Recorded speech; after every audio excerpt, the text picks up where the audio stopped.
اور یہ جو عبادت ہے اس عبادت کا نام ہے صلاۃ التسبیح۔ اس کا نام کیا ہے؟ صلاۃ التسبیح۔ جس طرح میں نے عرض کیا کہ یہ نفلی عبادت ہے، کوئی فرض نہیں ہے، کوئی واجب نہیں ہے، پھر اس کے اوپر کوئی سختی نہیں ہے۔ اللہ کے محبوب علیہ الصلوۃ والسلام نے اپنے چچا سیدنا عباس رضی اللہ عنہ کو تلقین فرمائی کہ میرے چچا اس کو روزانہ پڑھا کرے، ممکن ہو تو روزانہ پڑھا کرے، اگر روزانہ نہیں پڑھ سکتے تو جمعے کے جمعے پڑھ لیا کریں، یعنی ہفتے میں ایک بار پڑھ لیا کریں۔ اگر جمعے کے جمعے بھی نہیں پڑھ سکتے تو مہینے میں ایک بار پڑھ لیا کریں۔ اگر مہینے میں بھی ایک بار نہیں پڑھ سکتے تو سال میں ایک بار پڑھ لیا کریں۔ اگر سال میں بھی ایک بار نہیں پڑھ سکتے تو زندگی میں کم از کم ایک بار اس نماز کو ضرور پڑھیں، یعنی صلاۃ و تسبیح کو پڑھیں۔ اللہ رب العزت آپ کے تمام گناہوں کو، اگلے ہیں یا پچھلے ہیں، شعوری ہیں یا لا شعوری ہیں، صغیرہ ہیں یا کبیرہ ہیں، سارے کے سارے گناہوں کو اللہ معاف فرما دے گا۔ کوئی بھی عبادت ایسی نہیں ہے نفلی جس سے اس قدر جو ہے وہ نفع ہوتا ہو۔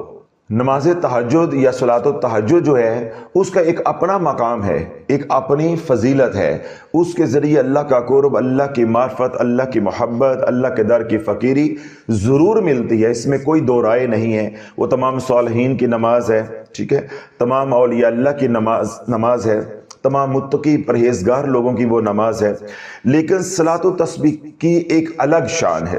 ایک تو یہ اس کی شان ہے کہ یہ دن میں بھی پڑھی جا سکتی ہے، رات میں بھی پڑھی جا سکتی ہے، دن کے کسی وقت بھی پڑھی جا سکتی ہے، رات کے کسی وقت بھی پڑھی جا سکتی ہے۔ تہجد کی نماز کے اندر یہ ہے کہ وہ صرف رات کی نماز ہے، رات میں پڑھی گئی تو آپ پڑھ سکتے ہیں اگر آپ کو موقع مل گیا، وگرنہ تہجد کی نماز دن میں نہیں پڑھی جا سکتی۔ صلاۃ التسبیح کو یہ امتیاز حاصل ہے کہ آپ دن میں بھی پڑھ سکتے ہیں اور رات میں بھی آپ پڑھ سکتے ہیں۔ صلاۃ التسبیح کو پھر یہ امتیاز یا یہ شان بھی حاصل ہے کہ زندگی میں اگر ایک بار ہی پڑھ لی تو یہ کافی بھی ہے، شافی بھی ہے اور معافی بھی ہے۔ تو صلاۃ التہجد جو ہے وہ باقاعدگی کے ساتھ پڑھنے والی نماز ہے تاکہ جو دھیرے دھیرے اللہ کے قرب کا، معرفت کا سفر ہے وہ جاری اور ساری رہے، اللہ نوازتا جائے، ہم مانگتے جائیں، اللہ جولیاں ہماری بھرتا جائے۔ لیکن حضور علیہ الصلوۃ والسلام رب کیا فرماتا ہے؟ وما ارسلناک الا رحمتا للعالمین، کہ اللہ رب العزت نے اپنے محبوب علیہ الصلوۃ والسلام کو تمام جہانوں کے لیے رحمت بنا کر بھیجا ہے۔ تو اللہ رب العزت نے اپنے محبوب علیہ الصلوۃ والسلام کے ذریعے اس امت کے اوپر رحمت نہیں، رحمت خاص فرمائی ہے۔ صلاۃ التہجد جو ہے، صلاۃ التہجد جو ہے وہ رحمت خاص ہے، پھر جو صلاۃ التسبیح ہے یہ خاص الخاص ہے، یہ خاص الخاص ہے۔ اللہ کے محبوب علیہ الصلوۃ والسلام نے اپنے چچا سیدنا عباس رضی اللہ عنہ کو مخاطب کر کے ارشاد فرمایا کہ اے میرے چچا، میں آپ کو گراں قدر قیمتی، یعنی بہت قیمتی عطیہ دوں، میں آپ کو بہت ہی قیمتی ہدیہ یعنی تحفہ دوں۔ اے میرے چچا، میں آپ کے 10 کام کروں، آپ کی 10 خدمتیں کروں کہ میں آپ کو ایک ایسا تحفہ دوں جس سے آپ کو دنیا اور آخرت کی تمام بھلائیاں جو ہیں وہ مل جائے۔ تو سیدنا عباس رضی اللہ عنہ حضور علیہ الصلوۃ والسلام کی بارگاہ میں عرض کی کہ یا رسول اللہ ضرور عنایت فرمائیں، ضرور عنایت فرمائیں۔ تو اللہ کے نبی علیہ الصلوۃ والسلام نے ارشاد فرمایا کہ یہ تحفہ ہے صلاۃ التسبیح۔ کیا ہے؟ صلاۃ التسبیح ہے۔ چچا اگر آپ سے ممکن ہو تو اس کو روزانہ پڑھو، اگر ممکن نہ ہو تو ہفتے میں یعنی جمعے کے جمعے پڑھ لو، ہفتے میں ایک بار پڑھو۔ اگر جمعے کے جمعے ممکن نہیں ہے تو مہینے میں ایک بار پڑھو، اگر مہینے میں ممکن نہیں ہے تو سال میں ایک بار پڑھو، اور اگر سال میں بھی ایک بار ممکن نہیں ہے تو کم از کم زندگی میں ایک بار ضرور پڑھو۔ اس پہ کیا ملے گا کہ اللہ تمام گناہوں کو معاف فرما دے گا، جس طرح میں نے کہا کہ صغیرہ ہیں، کبیرہ ہیں، شعوری ہیں، لا شعوری ہیں، تمام گناہوں کو اللہ رب العزت جو ہے وہ معاف فرما دے گا۔ دوسری روایت میں یہ آتا ہے کہ حضور علیہ الصلوۃ والسلام کی بارگاہ میں جب سیدنا عباس رضی اللہ تعالیٰ عنہ اور سیدنا جعفر رضی اللہ تعالیٰ عنہ جب حبشہ سے واپس آئے، کیونکہ یہ 2 اصحاب وہ ہیں جو مکہ سے ہجرت کر کے حبشہ چلے گئے تھے، جب حضور علیہ الصلوۃ والسلام مدینہ پاک تشریف لے گئے تو یہ پھر حبشہ سے سیدھا جو ہے وہ مدینہ پاک پہنچے. تو اللہ کے نبی علیہ الصلوۃ والسلام نے بڑا پرتپاک جو ہے وہ استقبال کیا، اور اللہ کے نبی علیہ الصلوۃ والسلام نے اپنے چچا سیدنا عباس کا اور بھائی سیدنا جعفر رضی اللہ عنہ کا جو ہے وہ ماتھا چوما اور ان کو مانکا کیا، یعنی اپنے گلے لگایا. تو پھر حضور علیہ الصلوۃ والسلام نے ارشاد فرمایا کہ چچا میں آپ کو ایک ایسا عمل بتاؤں کہ جس میں دنیا اور آخرت کی بھلائیاں ہیں، میں آپ کو ایک ایسا ہدیہ دوں، ایسا تحفہ دوں کہ جو بہت ہی قیمتی ہے. تو سیدنا عباس رضی اللہ عنہ نے جو ہے وہ عرض کی کہ یا رسول اللہ ضرور عنایت کرے. تو اللہ کے نبی علیہ الصلوۃ والسلام نے پھر صلاۃ التسبیح کا تحفہ جو ہے اپنے چچا کو دیا، عنایت کیا. اب جو پہلی والی روایت میں نے بیان کی ہے اس میں اور اس روایت کے اندر، پہلے والی میں اور یہ جو ابو داؤد نے روایت کی ہے، ان کے اندر فرق کیا ہے کہ پہلی روایت کے اندر جو اس نماز کے اندر تسبیح پڑھی جاتی ہے وہ محض اتنی ہے سبحان اللہ والحمد للہ ولا الہ الا اللہ واللہ اکبر. یہ جو ابو داؤد نے روایت کی ہے اس کے اندر کلمہ تمجید جو ہے وہ مکمل ہے، یعنی تیسرا کلمہ جو ہم پڑھتے ہیں وہ مکمل ہے، سبحان اللہ والحمد للہ ولا الہ الا اللہ واللہ اکبر ولا حول ولا قوت الا باللہ العلی العظیم. لیکن کیونکہ اب اجماع امت ہے، ایک عمل تواتر کے ساتھ چلا آ رہا ہے، اور تمام صالحین، تمام ہمارے اکابرین، تمام اولیاء اللہ، مشائخ، علماء ربانی صلاۃ و تسبیح کا اہتمام بھی کرتے آ رہے ہیں، خود بھی پڑھتے ہیں، خود بھی اہتمام کرتے ہیں اور اپنے پیروکار کو بھی تلقین کرتے ہیں. تو جب خود پڑھتے ہیں یا دوسروں کو بھی تلقین کرتے ہیں تو تیسرا کلمہ پورا نہیں بتایا جاتا یا اس کا اہتمام نہیں کیا جاتا، اتنا ہی پڑھا جاتا ہے تسبیح کو، سبحان اللہ والحمد للہ ولا الہ الا اللہ واللہ اکبر. پھر ایک روایت اور ملتی ہے کہ اللہ کے محبوب علیہ الصلوۃ والسلام کی بارگاہ میں ایک صحابی رسول جو ہے وہ حاضر ہوئے. تو اللہ کے نبی علیہ الصلوۃ والسلام نے ارشاد فرمایا کہ کل آنا، میں تمہیں ایک عطیہ دوں گا، ایک ہدیہ دوں گا، تجھے ایک میں تحفہ دوں گا. صحابی رسول فرماتے ہیں کہ مجھے گمان ہوا کہ اللہ کے محبوب علیہ الصلوۃ والسلام مجھے کوئی مال دیں گے، یعنی روپے، پیسے، دینار درہم کی صورت میں کوئی مال مجھے جو ہے وہ ہدیہ کریں گے. وہ صحابی رسول اگلے دن جو ہے حضور علیہ الصلوۃ والسلام کی بارگاہ میں پہنچے تو اللہ کے نبی علیہ الصلوۃ والسلام نے ان کو صلاۃ التسبیح کی نماز جو ہے وہ تحفے میں عطا کی. پھر اللہ کے نبی علیہ الصلوۃ والسلام نے اس کا سارا طریقہ جو انشاءاللہ آگے بیان میں آئے گا وہ سارا طریقہ جو ہے پڑھنے کا سمجھایا. پھر اللہ کے نبی علیہ الصلوۃ والسلام نے تلقین فرمائی کہ جب سورج ڈھل جائے، یعنی ظہر کا وقت شروع ہو جائے، مغرب وقت جو ہے وہ ختم ہو جائے، تو اس نماز کو اس وقت پڑھا کرو. اس صحابی رسول نے عرض کی کہ یا رسول اللہ اگر اس وقت میں اس نماز کو نہ پڑھ سکوں تو پھر؟ تو اللہ کے نبی علیہ الصلوۃ والسلام نے آسانی فرما دی، رحمت فرما دی. تو آپ نے فرمایا کہ جب آسانی ہو، دن میں یا رات میں، یہ نماز پڑھ لیا کرو. جب میں یہ نماز پڑھوں گا تو یا رسول اللہ مجھے کیا ملے گا؟ تو اللہ کے نبی علیہ الصلوۃ والسلام نے ارشاد فرمایا کہ دنیا میں اگر تو سب سے زیادہ بھی گناہ گار ہوگا تو اللہ تیرے سارے گناہوں کو معاف فرما دے گا. یہ تھوڑا سا تعارف جو ہے میں نے صلاۃ التسبیح کا آپ حضرات کے سامنے رکھا. آج کیونکہ امت جو ہے وہ دین سے نکلنا چاہ رہی ہے، نکل نہیں رہی، نکلنا چاہ رہی ہے. تو نکلنا چاہنے کا کیا مطلب ہوتا ہے کہ جب آپ کسی سے ملنا نہیں چاہ رہے ہوتے تو پھر ناراضگی کے بہانے ڈھونڈے جاتے ہیں کہ کوئی ایسی بات بن جائے کہ تعلق جو ہے وہ ختم ہو جائے. آج امت کیونکہ دین سے نکلنا چاہ رہی ہے تو بہانے ڈھونڈتی ہے، بہانے ڈھونڈتی ہے. تراویاں جو ہیں وہ 8 ہے، تراویاں جو 12 ہیں، تراویاں جو ہیں وہ 20 ہے. اور میں نے کیا کہا ہے، میرا اپنا تجربہ اور مشاہدہ ہے، میری اپنی تحقیق ہے کہ جتنے یہ لوگ سوال کرنے والے ہوتے ہیں ان میں 99% تراویاں پڑھنے والے نہیں ہوتے. جو پڑھنے والے ہوتے ہیں وہ 8 بھی پڑھے جاتے ہیں، جو پڑھنے والے ہوتے ہیں وہ 12 بھی پڑھے جاتے ہیں. کوئی 16 پڑھ کے واپس آ جاتا ہے، کوئی 20 پڑھ کر نیویں پا کے تے واپس آ جاتا ہے اور شکر ادا کرتا ہے کہ یا اللہ تو 16 پڑھنے کی توفیق دے دی، 12 پڑھنے کی توفیق دے دی. جنہوں نے قرآن سننا ہوتا ہے وہ 8 رکعتوں کے اندر 1.25 سپارہ، 1.5 سپارہ، 1 سپارہ جو بھی وہاں پڑھا جا رہا ہے وہ سن لیتے ہیں. تو اس لیے میرا اپنا ذاتی تجربہ اور مشاہدہ ہے کہ جو لوگ یہ سوال کرتے ہیں یہ تراویاں پڑھنے والے نہیں ہوتے۔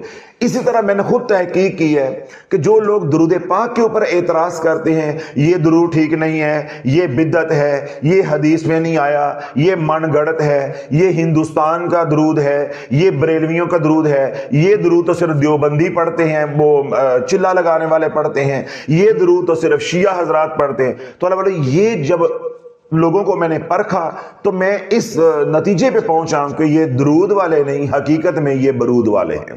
کیوں؟ جو درود پڑھنے والا ہوتا ہے اس کے دل میں حضور کے ذکر کا اتنا پیار آ جاتا ہے، وہ یہ چاہتا ہے کہ جس رنگ میں بھی ہو میرے حضور کا ذکر ہونا چاہیے، چاہے وہ نعت کی صورت میں ہو، چاہے وہ نثر کی صورت میں ہو، چاہے وہ ادب کی صورت میں ہو، چاہے وہ قرآن کی صورت میں ہو، کسی بھی صورت میں ہو، ٹھیک ہے، یا شاعری کی صورت میں ہو، کسی بھی صورت میں ہو، وہ کہتا ہے میرے حضور کا ذکر ہونا چاہیے، چاہے وہ درود و سلام کی صورت میں ہو۔ وہ چاہے گا کہ میرے محبوب کا ذکر نہ ہو، وہ تو یہ کہے گا کہ میرے محبوب کا ذکر ہونا چاہیے۔ تو اللہ جو یہ روکتے ہیں، جو اعتراض کرتے ہیں، میں نے کیا بتایا اپنا تجربہ، جو آپ عمل اچھا کر رہے ہیں اس کو کوئی روکتا ہے تو یہ میں آپ کو آج ٹپ دے رہا ہوں کہ آپ نے بحث نہیں کرنی، بس اس کے پیچھے لگ جاؤ۔ 2-4 دن آپ تحقیق کرو گے، آپ کو پتہ چل جائے گا یہ بندہ خود یہ عمل کرنے والا نہیں۔ جو درود پہ اعتراض کرنے والا ہوگا وہ آپ کو کیا ملے گا؟ درود پڑھنے والا نہیں ہوگا۔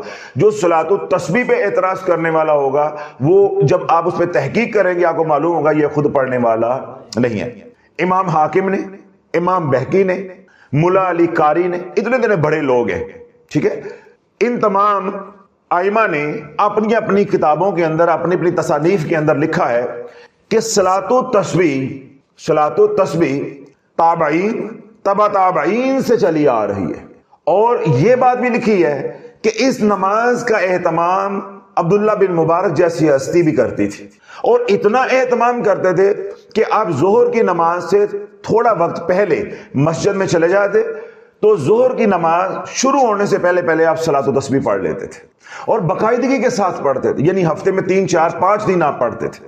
پھر یہ صلاۃ التسبیح جو ہے امام بخاری پڑھتے تھے، جن کی کتاب کے اوپر تقیہ کیا جاتا ہے، جن کی کتاب کے اوپر بھروسہ کیا جاتا ہے، جب بھی حوالے مانگے جاتے ہیں تو کیا کہا جاتا ہے؟ جی یہ بخاری سے کوئی حوالہ دے، مسلم سے کوئی حوالہ دے، تو مسلم اور بخاری کا حوالہ مانگا جاتا ہے، لیکن جو امام بخاری نے عمل کر کے امت کو دکھایا ہے وہ قبول نہیں کیا جاتا۔ اب بات ساری سمجھ آ گئی؟ اس طرح ملا علی قاری مشکات شریف کی شرح کے اندر لکھتے ہیں کہ سیدنا عبداللہ بن عباس رضی اللہ تعالیٰ عنہ، جن کے والد محترم کو یہ تحفہ ملا، جاگ رہے نہیں جاگ رہے جن کے والد محترم کو یہ حضور علیہ الصلوۃ والسلام کی بارگاہ سے خیرات ملی، تحفہ ملا صلاۃ التسبیح کا، ان سے زیادہ بھی کچھ جاننے والا ہوگا۔ اب ایک چیز میرے باپ کو ملی ہو تو جتنی معلومات مجھے ہوگی کسی پرائے کو، باہر والے کو تو نہیں ہو سکتی۔ تو یہ عمل جو ہے تلقین ہی اللہ کے نبی علیہ الصلوۃ والسلام نے اپنے چچا کو کیا، تو باپ نے بیٹے کو نہیں بتایا ہوگا، یا بیٹے کے بعد جو معلومات ہوگی انہیں نہیں معلوم ہوگا میرے والد محترم پڑھتے ہیں یا نہیں پڑھتے۔ تو ملا علی قاری کیا فرماتے ہیں کہ عبداللہ بن عباس رضی اللہ تعالیٰ عنہ ہر جمعے کو صلاۃ التسبیح کا اہتمام کرتے تھے، ہر جمعے کو صلاۃ التسبیح کا اہتمام کرتے تھے۔ اب ہمارے اکابر یوں چلے آ رہے ہیں، تمام سلاسل کے مشائخ، بزرگان، اولیاء اللہ، صالحین، علماء ربانی صلاۃ التسبیح کا اہتمام کرتے آ رہے ہیں۔ پھر خاص طور پہ جب ماہ رجب شروع ہو جاتا ہے، ماہ شعبان شروع ہو جاتا ہے، اور خاص طور پہ ماہ رمضان شروع ہو جاتا ہے، پھر تو کوئی جمعہ نہیں ہوتا یا کوئی دن نہیں ہوتا اولیاء اللہ کے ہاں جس دن یا جس رات کو وہ صلاۃ التسبیح نہ پڑھے، ٹھیک ہے۔ اب یہ ہمارا سفر ہے 1400 سال کا چلا آ رہا ہے۔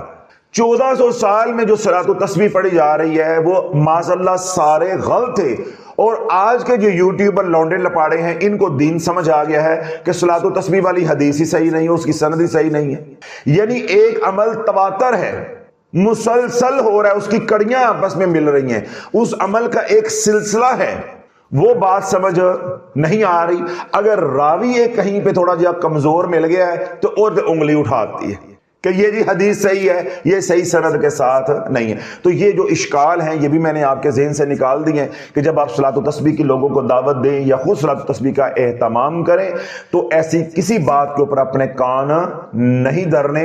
ہم نے کان دھرنے ہیں کہ ہمارے اکابر کیا عمل کرتے آ رہے ہیں، اللہ کے نبی کا فرمان کیا ہے، پھر صحابہ کا عمل کیا ہے، تابعین کا عمل کیا ہے، تبع تابعین کا عمل کیا ہے، اور پھر بعد میں آنے والے ائمہ کا عمل کیا ہے، صالحین کا عمل کیا ہے۔ کیا یہ عمل کڑی در کڑی حضور کی بارگاہ میں پہنچتا ہے؟ جب یہ پہنچتا ہے اور میں نے آپ کے سامنے رکھ بھی دیا ہے تو پھر ہمیں کسی کی بھی بات کے اوپر یقین کرنا یا کان دھرنے کی ضرورت نہیں ہے۔ اور پہلے میں نے آپ کا ڈنگ بھی نکال دیا ہے کہ جب آپ ان کی تحقیق کریں گے، جو جس عمل کے اوپر انگلی اٹھا رہا ہے آپ اس کو اس عمل سے خالی پائیں گے، اللہ اس کو وہ عمل کرنے کی زندگی بھر کبھی توفیق نہیں دیتا۔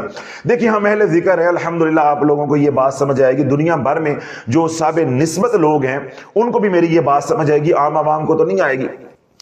ہم سلسلہ علیہ قادریہ شافعیہ کا ذکر کرتے ہیں، ذکر خفی بھی ہوتا ہے، ذکر جہر بھی ہوتا ہے۔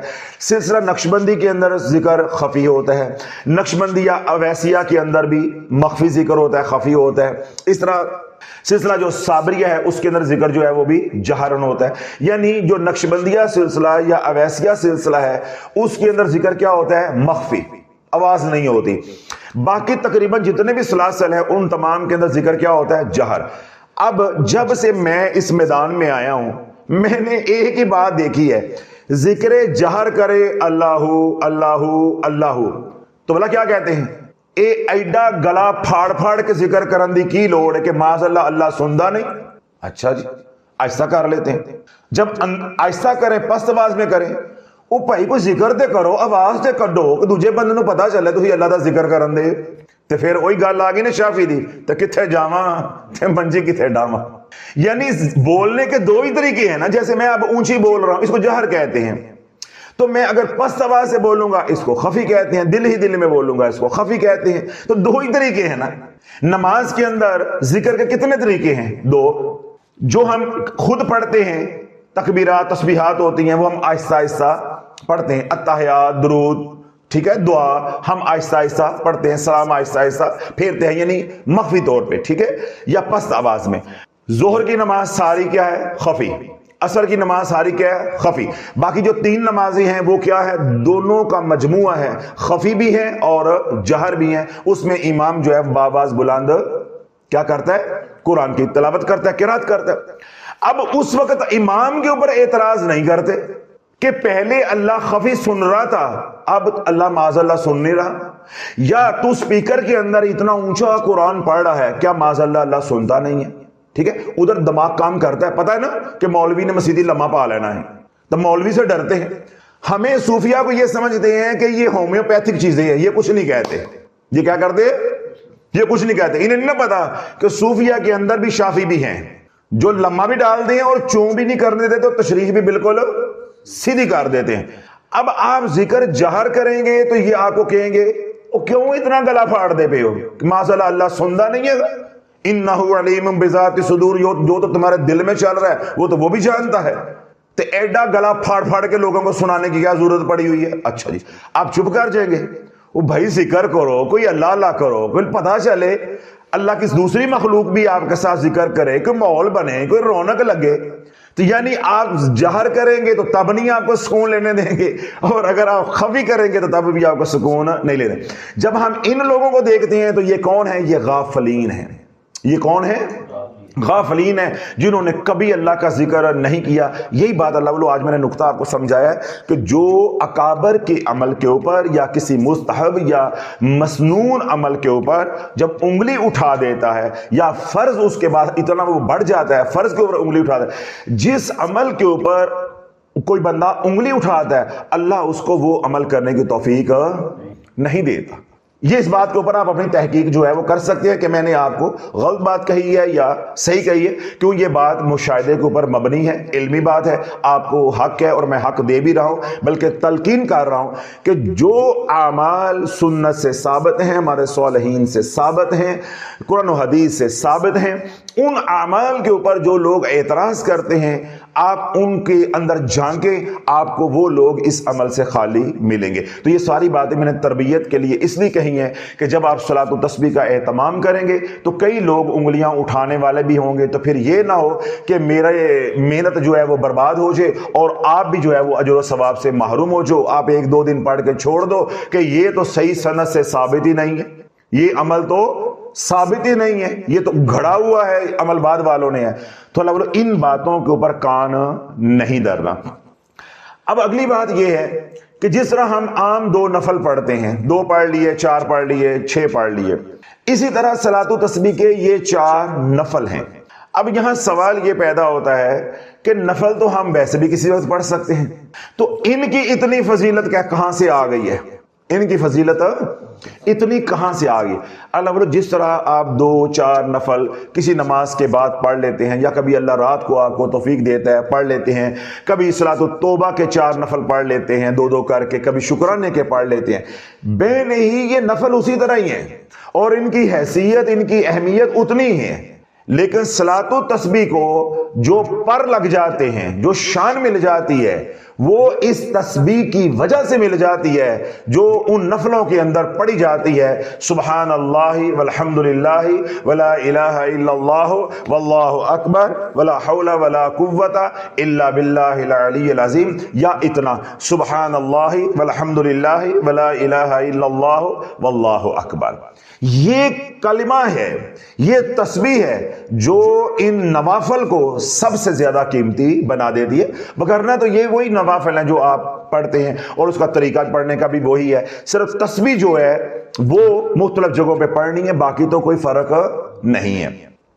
اللہ کے محبوب علیہ الصلوۃ والسلام نے ارشاد فرمایا کہ جس نے محض ایک بار پڑھا سبحان اللہ والحمد للہ ولا الہ الا اللہ واللہ اکبر ولا حول ولا قوت الا باللہ العلی العظیم، تو اللہ رب العزت فرشتوں کے سامنے فخر کرتا ہے اور فرشتوں کو مخاطب کر کے ارشاد فرماتا ہے کہ اے فرشتوں گواہ ہو جو میرا بندہ مطیع ہو گیا ہے، فرما بردار ہو گیا ہے، اب مجھے پرواہ نہیں ہے اس کے کتنے بھی گناہ ہوں میں نے سب معاف کر دیے ہیں۔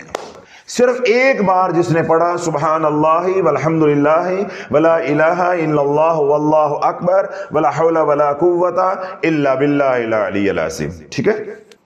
اللہ کے نبی علیہ الصلوۃ والسلام نے ارشاد فرمایا کہ جب میں معراج پہ گیا تو میں نے ایک سمندر دیکھا جس کی حدود و قیود کا مجھے علم نہیں ہے کہ مشرق مغرب شمال جنوب میں وہ کہاں تک پھیلا ہوا ہے، اللہ ہی جانتا ہے کہ اس کی حدود جو ہے وہ کیا ہے۔ تو سمندر کے کنارے میں نے ایک فرشتہ دیکھا جو پرندہ نما تھا، جب بندہ کہتا ہے سبحان اللہ، کیا کہتا ہے؟ سبحان اللہ، تو وہ پرندہ جو ہے وہ حرکت کرتا ہے، جب بندہ کہتا ہے الحمدللہ تو وہ پر جو ہے وہ پھیلاتا ہے، جب بندہ کہتا ہے لا الہ الا اللہ وہ پرندہ جو ہے وہ اڑتا ہے، پرواز کرتا ہے، جب بندہ کہتا ہے اللہ اکبر وہ پرندہ اپنے آپ کو سمندر میں ڈبو دیتا ہے، یعنی غوطہ لگاتا ہے، اور جب بندہ یہ کہتا ہے لا حول ولا قوت الا باللہ العلی العظیم، پھر وہ پرندہ یعنی وہ فرشتہ باہر نکلتا ہے سمندر سے اور اپنے پروں کو جھاڑتا ہے، توجہ رکھیے گا، اپنے پروں کو جھاڑتا ہے۔ تو اللہ کے نبی علیہ الصلوۃ والسلام نے ارشاد فرمایا کہ اس کے 70,000 پر ہیں، ہر پر سے 70,000 پانی کے قطرے گرتے ہیں، اور ہر قطرے سے اللہ ایک فرشتے کو پیدا کرتا ہے جو یہ پڑھتا ہے سبحان اللہ والحمد للہ ولا الہ الا اللہ واللہ اکبر ولا حول ولا قوت الا باللہ العلی العظیم، وہ اس کے لیے قیامت تک دعائیں مغفرت کرتا رہے گا، بخشش کی دعائیں مانگتا رہے گا۔ تو یہ میں نے 2 روایتیں مختصر بیان کی ہیں تاکہ بیان جو ہے وہ مختصر ہو جائے، کیونکہ رمضان المبارک میں لوگ جو ہے تفصیلی بیان جو ہے وہ نہیں سنتے، آپ حضرات بھی تھک جاتے۔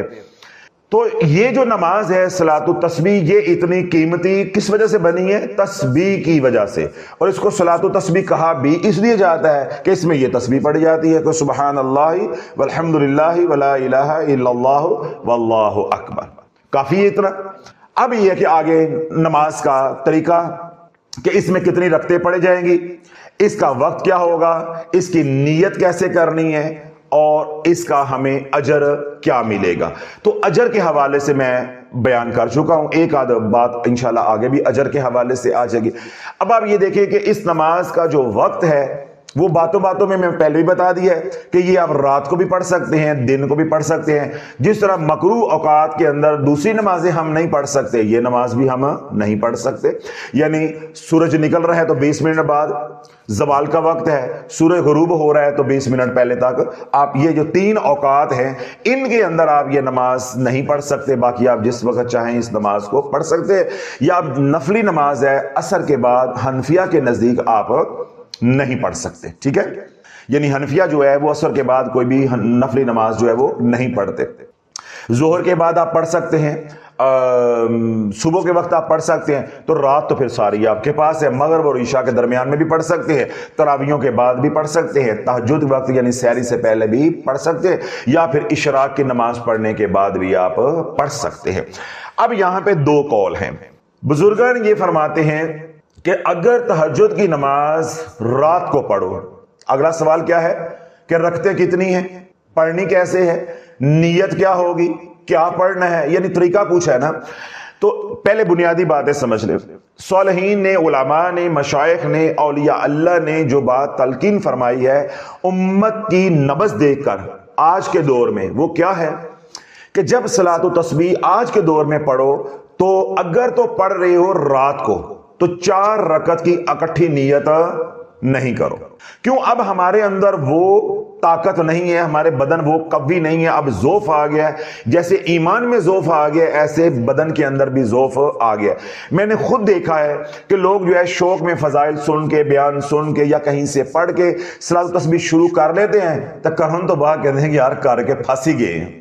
یعنی وہ ایک آدھ رکعت پڑھ لیتے ہیں، پھر وہ غنودگی شروع ہو جاتی ہے، تو پھر یا پیچھے پڑھ رہے ہیں، اکٹھے پڑھ رہے ہیں تو نیند آنا شروع ہو جاتی ہے، تو اس سے کیا ہوتا ہے کہ نماز ساری جو ہے وہ خراب ہو جاتی ہے. تو اس لیے بزرگان نے یہ طریقہ تلقین کیا ہے کہ اگر رات کو آپ یہ نماز پڑھیں، یعنی رات کے آخری پہر اٹھ کے نماز پڑھ رہے ہیں، اس وقت نیند کا غلبہ ہوتا ہے یا ہو سکتا ہے، ٹھیک ہے، تو بہتر کیا ہے کہ 2 رکعتیں کر کے آپ پڑھو. بات سمجھ آ گئی؟ 2 رکعتیں کر کے پڑھو. 2 رکعت پہلے پڑھ لو، پھر 2 رکعت پڑھ لو، تو آپ کی صلاۃ و تسبیح کی 4 رکعتیں پوری ہو جائیں گی. اگر یہ نماز آپ پڑھ رہے ہیں رات کے اول حصے میں، ٹھیک ہے، عشاء کے فوراً بعد آپ پڑھ رہے ہیں، تو آپ 4 اکٹھی پڑھ سکتے ہیں. اسی طرح اگر آپ دن کے وقت نماز پڑھتے ہیں، عبداللہ بن مبارک رحمۃ اللہ علیہ کا جو طریقہ تھا، آپ جو ہے وہ چاشت کے وقت نماز پڑھتے تھے. یعنی چاشت کی نماز پڑھی، یعنی جو 9 ساڑھے 9 بجے ہوتی ہے وہ پڑھی، تو ظہر سے پہلے چاشت اور زوال کے وقت کے درمیان میں آپ صلاۃ و تسبیح کا اہتمام کرتے تھے. تو اسی طرح عبداللہ بن عباس رضی اللہ عنہ ہے، جمعے کی اذان سے پہلی اذان سے پہلے جو ہے وہ صلاۃ و تسبیح کا اہتمام کرتے تھے. تو جب آپ یہ صلاۃ و تسبیح کی نماز دن میں پڑھیں تو پھر 4 رکعتیں آپ نے اکٹھی پڑھنی ہے. یہ پہلی بنیادی بات سمجھ آ گئی. دوسری بات آپ نے ذہن میں یہ رکھنی ہے کہ کوئی بھی نفلی نماز ہو اس کی جماعت نہیں ہوتی. آپ جماعت کے ساتھ اس کو نہیں پڑھیں. ہاں، اس کی ایک صورت بنائی جا سکتی ہے، آج کے دور میں اس کی گنجائش بھی ہے کہ جس طرح لوگوں کو اب معلوم ہی نہیں ہے پڑھنا کیا ہے، تو ان کو سکھانے کی غرض سے آپ جو ہے وہ اکٹھے مل کے پڑھ سکتے ہیں. آپ صفیں بھی اسی طرح بنا لیں، سارا کچھ اسی طرح کریں. ایک بندہ جو ہے وہ درمیان میں کھڑا ہو کے پہلی صف میں کھڑا ہو جائے، درمیان میں کھڑا ہو جائے، پیچھے کھڑا ہو جائے، وہ باواز بلند یہ جو تسبیح ہے یہ پڑھتا جائے، اور ہر نمازی اپنی اپنی نیت کرے گا، لیکن وہ ایک ماحول بن جائے گا جماعت کی طرح کا. جماعت ہوگی نہیں لیکن ایک ماحول بن جائے گا. اس سے کیا ہوگا کہ عوام الناس کو بھی شوق پیدا ہوگا، عوام الناس کے لیے بھی سہولت پیدا ہو جائے گی. جب آپ اہتمام کرتے ہیں یا اعلان کرتے ہیں کہ یہاں صلاۃ و تسبیح پڑھائی جائے گی تو اس کا کیا ہوتا ہے کہ عوام الناس بھی پھر جوک در جوک جو ہے اس میں شامل ہو جاتے ہیں. جب ان کو اس کے نفع ہوں گے تو انشاءاللہ العزیز پھر وہ بھی پڑھنا شروع ہو جائیں گے. اب البتہ صلاۃ و تسبیح اتنی برکتوں والی نماز ہے. حضرت عبدالعزیز رحمۃ اللہ علیہ فرماتے ہیں اگر کوئی یہ چاہتا ہے کہ وہ جنت میں عافیت سے پہنچ جائے تو صلاۃ و تسبیح کا اہتمام کرے. حضرت عثمان رحمۃ اللہ علیہ فرماتے ہیں میں نے زندگی میں صلاۃ و تسبیح سے بڑھ کر کوئی وظیفہ کارگر نہیں پایا. ذرا جاگ رہے ہو، ذرا کان چنگلی مار لو نا، ساڈا موضوع آ گیا ہے. کیا فرماتے ہیں کہ میں نے صلاۃ و تسبیح سے بڑھ کر کوئی وظیفہ جو ہے وہ کارگر نہیں پایا. میرے اوپر کوئی مصیبت آئی، پریشانی آئی، تکلیف آئی، آزمائش آئی، یا میں بیمار ہوا، میں نے جو ہی صلاۃ و تسبیح کا اہتمام کیا، اللہ نے مجھے اس مشکل گھڑی سے نکال دیا. ہمارے صالحین جو ہے جب بیمار ہوتے، پریشان ہوتے، تکلیف آتی تو نماز کی طرف دوڑتے، اور آج کا امتی وظیفے کی طرف دوڑتا ہے. آج کا امتی دو باتیں مانگتا ہے، یا نقدہ کوکا تو یا وظیفہ. امت کا اب مزاج بن گیا ہے. جو ہیں غافلین وہ کہتے ہیں نقدہ کوکا ہونا چاہیے بس، اور جو مذہبی ہیں وہ کہتے ہیں نہیں نماز نموز کی گل نہیں ہے، تو مولوی بھی دس دے رہے تسی کوئی وظیفہ دسو ہے. تو امت کا مزاج من حیث القوم جو ہے وہ پوری کی پوری قوم کا مزاج میں نے دو لفظوں میں آپ کو بتا دیا ہے، یا منگدے جے نقدہ کوکا تو یا منگدے جے وظیفہ. تو اب وہی مولوی وہی پیر مارکیٹ میں چلے گا جڑا نقدہ کوکا دے گا تو یا جڑا او وظیفہ دے گا. اس لیے ہر ڈبہ پیر جو ہے وہ وظیفے پہ لگ گیا ہے، ہر مولوی وظیفے پہ لگ گیا ہے.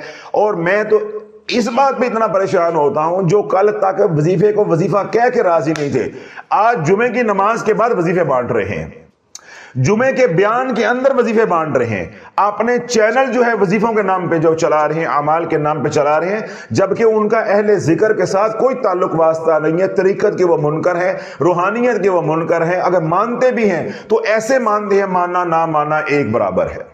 اولیاء اللہ کی اتنی تضحیق کرتے ہیں، پیروں کی اتنی تضحیق کرتے ہیں، اتنا ان کا مذاق اڑاتے ہیں، آج وہ بھی وظیفے بیچ رہے ہیں. کیوں؟ امت کا مزاج بنانے والوں نے بنا دیا. اب پیروں اور مولویوں کی تقریریں نہیں چلتی، نقدہ کوکا تے وظیفہ چلتا ہے. اب جو ممبر پہ بیٹھ کے گندے لطیفے سنائے گا، مسجد کے اندر لوگوں کو ہنسائے گا، اس کی تقریریں چلیں گی. کتنے کتنے بڑے مولوی ہیں جن کے نام لیں تو کوہرام مچ جائے گا، مسجد کے اندر بیٹھ کے ممبر رسول پہ بیٹھ کے جو لطیفے سنا رہے ہیں.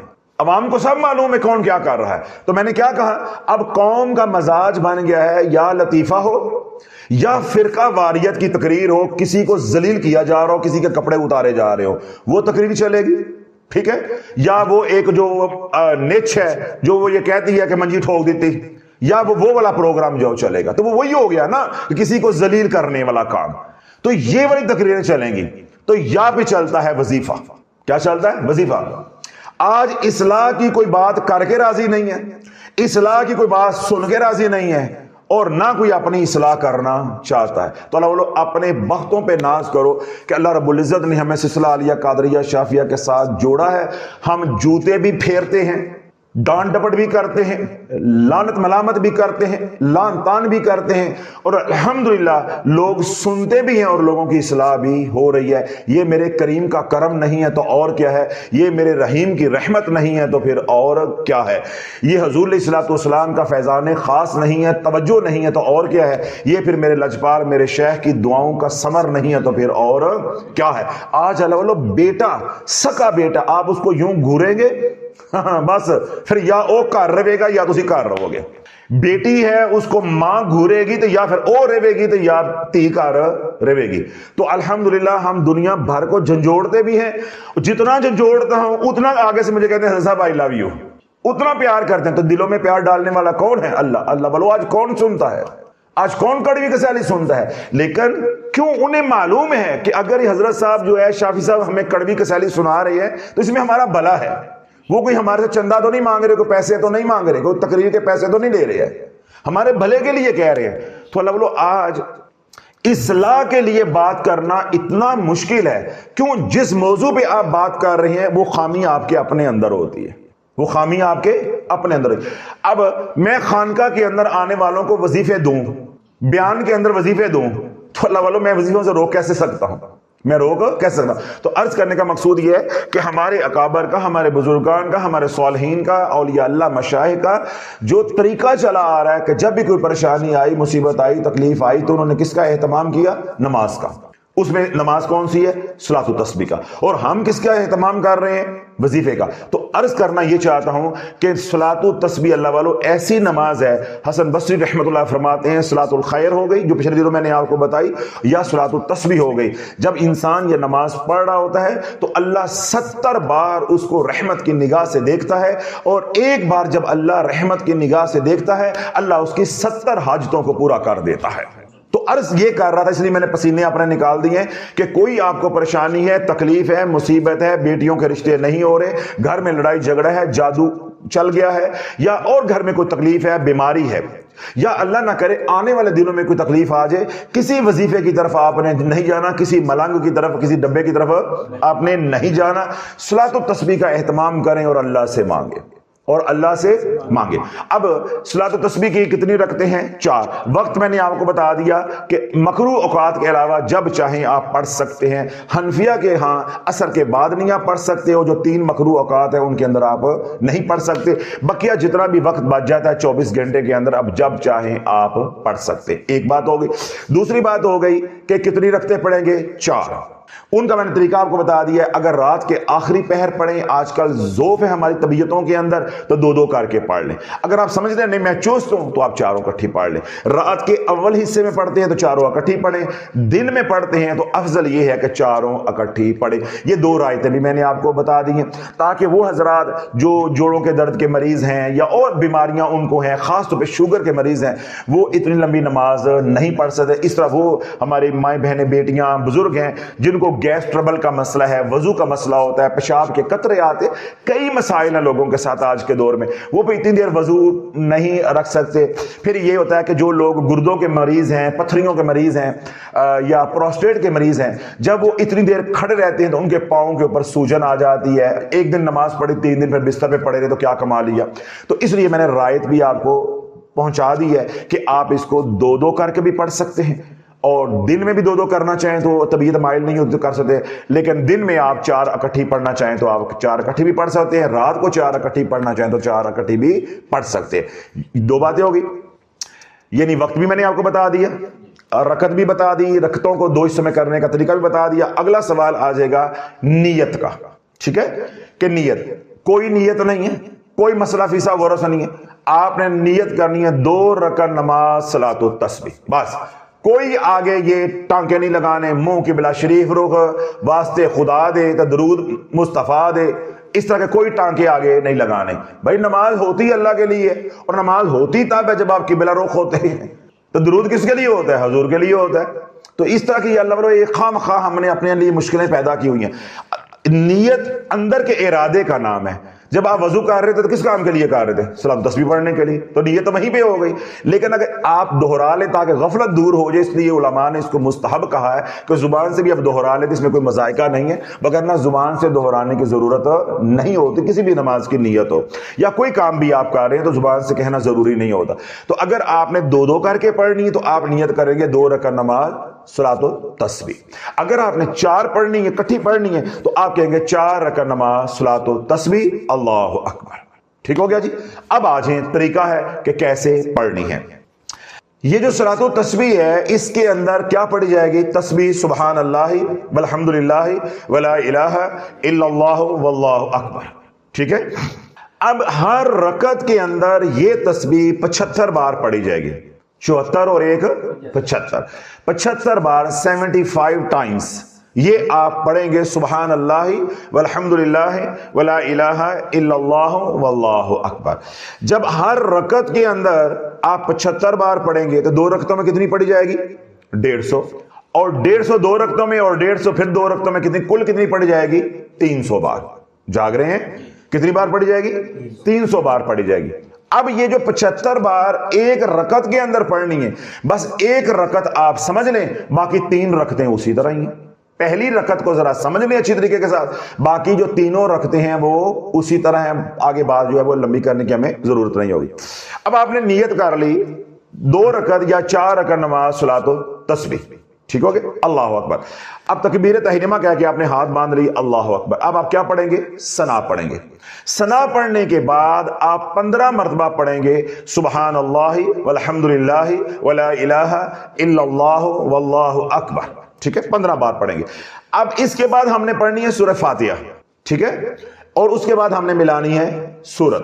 اب ہم نے نماز شروع کی، اللہ اکبر، تکبیر تحریمہ ہو گئی، ثنا پڑھی، 15 مرتبہ تسبیح پڑھی۔ اب آگے ہم پڑھیں گے سورت فاتحہ، ٹھیک ہے, اور اس کے بعد ہم کوئی بھی صورت میں اس کے اندر ملا لیں گے. مثال کے طور پہ 4 رکعتیں ہم پڑھ رہے ہیں, ہم 4 کل پڑھ لیتے ہیں, ہر رکعت کے اندر ایک ایک کل آ جائے گا.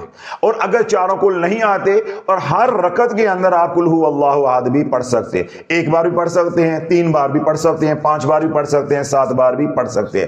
اس طرح اگر آپ کو آخری 2 کل آتے ہیں تو بار بار ان کو بھی آپ پڑھ سکتے ہیں, کیونکہ نفل نماز ہے, اس میں آپ پھیرا دے سکتے ہیں, تکرار کر سکتے ہیں. فرض کے اندر قابل تحسین نہیں ہوتا, فرض میں ایسا نہیں کرنا چاہیے. نفل کے اندر آپ جو ہے ایک ہی صورت کو بار بار بھی پڑھ سکتے ہیں. اگر آپ کہتے ہیں کہ قل هو اللہ احد مجھے بہت صورت پسند ہے, تو آپ چاروں رکعتوں کے اندر قل هو اللہ احد پڑھ سکتے ہیں, پھر 1 بار بھی پڑھ سکتے ہیں, اور 3 بار بھی پڑھ سکتے ہیں, 5 بار, 7 بار, 21 بار, یہ سارا آپ کے اوپر ہے. اب نیت کی, تکبیر کہی, ثنا پڑھی, ثنا پڑھ کے 15 مرتبہ یعنی تسبیح پڑھی سبحان اللہ والحمدللہ ولا الہ الا اللہ واللہ اکبر. اب ہم نے سورۃ فاتحہ پڑھی, کوئی سورت اس کے ساتھ ملائی. اب رکوع میں جانے سے پہلے 10 بار آپ دوبارہ یہ تسبیح پڑھیں گے سبحان اللہ والحمدللہ ولا الہ الا اللہ واللہ اکبر. اب آپ رکوع میں چلے جائیں گے, اللہ اکبر, اب رکوع ہو گیا. رکوع میں جا کے رکوع کی تسبیح آپ پڑھیں گے سبحان ربی العظیم, ٹھیک ہے, یہ تسبیح پڑھیں گے. جب رکوع کی تسبیح 3 بار پڑھ لیں گے تو پھر دوبارہ یہ صلاۃ التسبیح کی جو تسبیح ہے سبحان اللہ والحمدللہ ولا الہ الا اللہ واللہ اکبر, یہ آپ 10 بار پڑھیں گے. ٹھیک ہو گیا.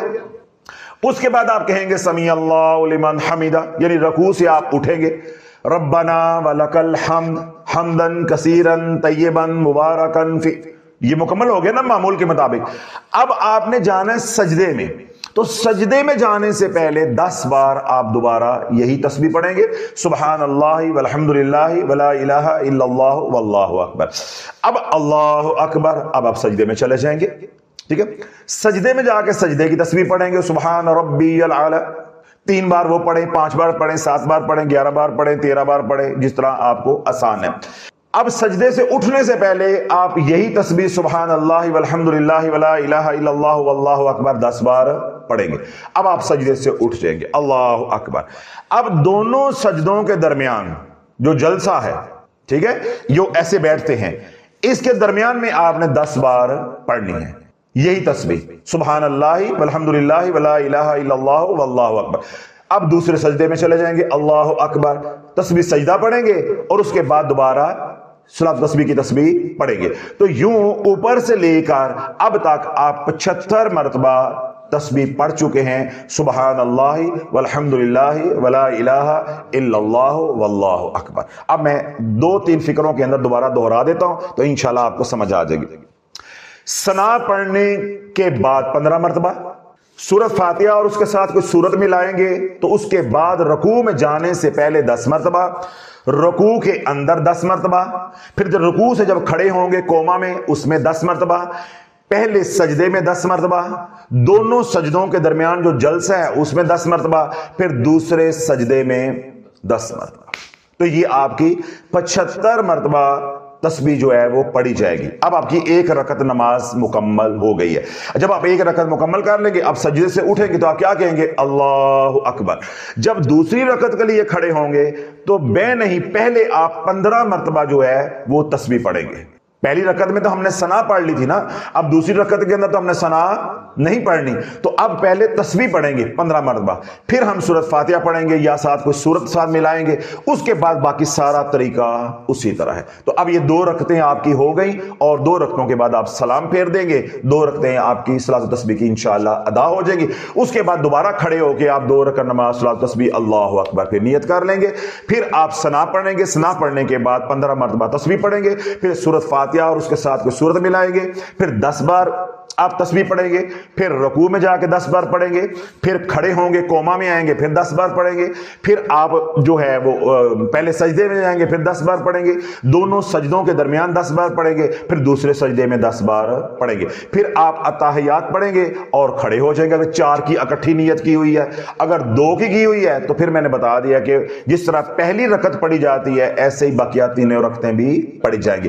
بس دوسری رکعت کے اندر آپ نے یہ خیال رکھنا ہے کہ کیونکہ دوسری رکعت کے اندر ثنا نہیں ہوتی، تو آپ نے سورۃ فاتحہ پڑھنے سے پہلے، جیسے پہلی رکعت کے اندر سورۃ فاتحہ پڑھنے سے پہلے تسبیح پڑھی ہے، بے نہیں آپ نے دوسری رکعت کے اندر سورۃ فاتحہ پڑھنے سے پہلے آپ نے تسبیح 15 مرتبہ پڑھنی ہے۔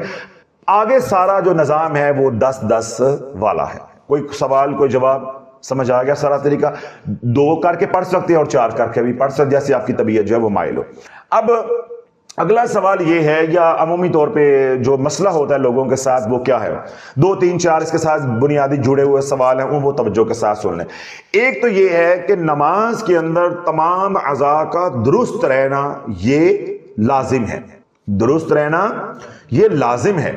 اگر آپ اس کو ہاتھوں کو یوں کریں گے یا اپنے ہاتھ میں تسبیح رکھ کے 15 مرتبہ پڑھیں گے یا 10 مرتبہ پڑھیں گے تو اس کو مکروہ کہا گیا ہے۔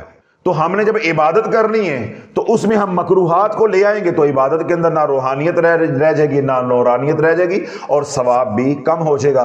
پھر اینی جان مارن دی لوڑ کا دی اگر یہ کام کریں تو اس لیے ہاتھ میں تسبیح نہیں پکڑنی۔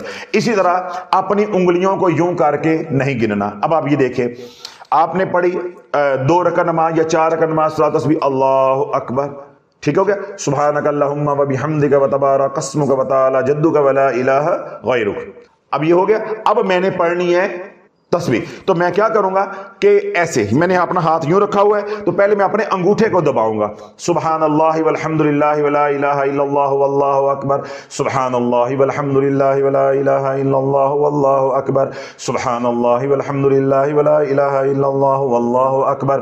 تو جو میں پڑھتا جاؤں گا اگلی انگلی میں دباتا جاؤں گا۔ پہلے اپنے دائیں ہاتھ کی 5 انگلیاں دبائیں، پھر اپنے بائیں ہاتھ کی ایک ایک کر کے انگلیاں دباتے جائیں، پھر دائیں کی دبائیں گے تو 15 بار ہو جائے گا۔ تو بقیہ جہاں جہاں بھی پڑھنی ہے وہ ہے ہی 10 بار ہے، 5 بار ایک ایک کر کے انگلی دباتے جائیں، پھر 5 اس کی دباتے جائیں، تسبیح کی ضرورت ہی نہیں ہے، ساتھ نہ انگلیاں ایسے موڑنے کی ضرورت ہے۔ اسی طرح جب آپ سجدے میں جائیں گے یا رکوع میں جائیں گے، آپ نے یوں تسبیح پکڑی ہوگی تو آپ کی انگلیاں جو ہیں وہ یوں مڑ جائیں گی۔ ان انگلیوں کا قبلہ رخ ہونا شرط ہے، یہ ضروری ہے۔ تمام اعضاء کے اوپر سجدہ آنا، رکوع آنا شرط ہے۔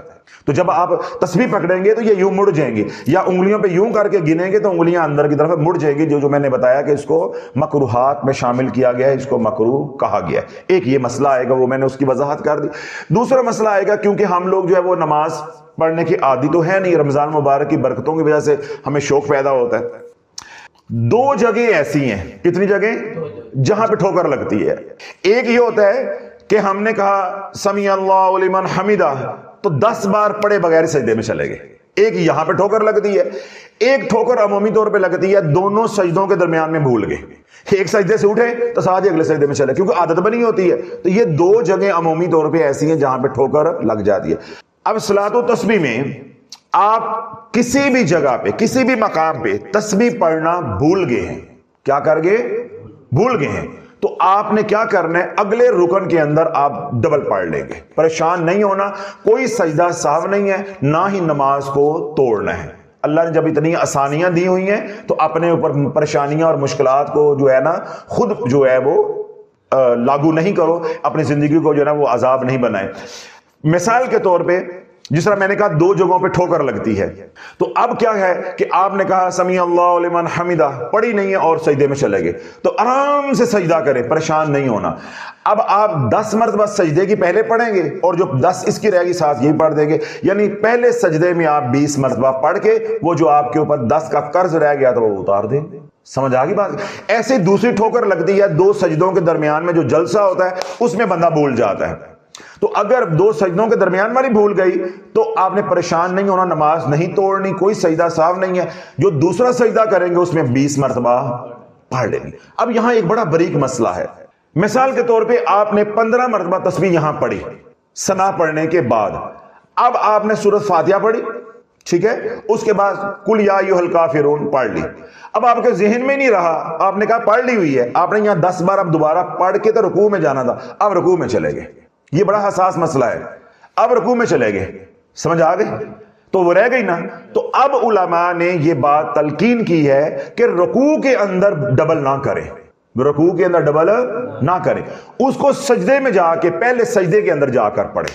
یعنی رکوع کے اندر ڈبل 20 بار نہ پڑھیں تاکہ نماز کی جو وضع ہے، نماز کی جو شکل ہے، نماز کی جو حیت ہے وہ بدل نہ جائے.